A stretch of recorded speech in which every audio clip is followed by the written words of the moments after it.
I've heard you say that we're unlikely to get an effective global effort without a carbon tariff or the threat of a carbon tariff. But what is a carbon tariff? So, a tariff is a charge on imports coming from another country.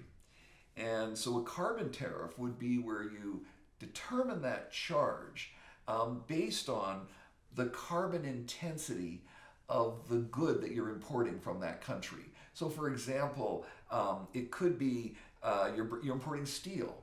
And well, what was the process they used to make the steel? Because there are some processes that have a lot more carbon emissions than others.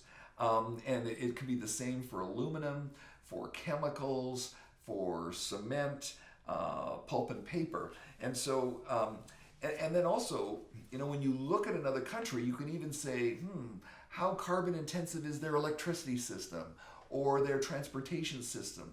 And you can do crude calculations, the importing country can, to say, here's what we think is the embedded carbon in these products. And so we're going to charge you a tariff that equates to that amount. So the amount we charge for imports from different, steel from this country will have a different tariff than steel from that country.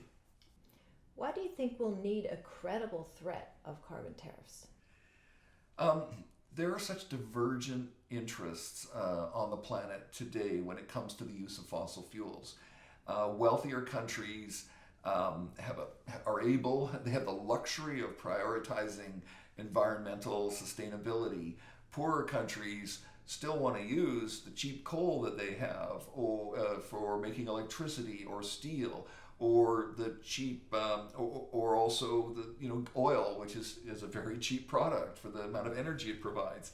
And so this divergence means that we can't get a global agreement. We've been trying for 25 years in which each country voluntarily reduces its own emissions. And this means that to get global action, and this is a global action problem, you're going to need sticks. It'd be great if we could do it all with carrots, if wealthy countries just sent money to poorer countries. But I guess in wealthy countries, people are a little too selfish for this, because you would have to significantly increase taxes for that kind of transfer of income to make a clean energy system that didn't use fossil fuels in the developing world. And so therefore, carbon tariffs are likely to be part of this. And it's also helpful if a government like the United States suddenly elects a president, surprise, surprise, who doesn't care about climate and encourages the country to keep burning fossil fuels with more coal development or oil development. So you need to be able to apply these tariffs, to all countries that are not making a global effort in order to prevent climate change. And I want to point out that the good side of this, just thinking about developing countries, is that the carbon tariffs help to prevent climate change. And the people who will be most harmed by climate change are the poorest people in the world, and usually in the poorest countries. And so that's why a carbon tariff, or at least the credible threat that you'll do carbon tariffs, are necessary, it appears, for us to get effective global action on greenhouse gas reduction.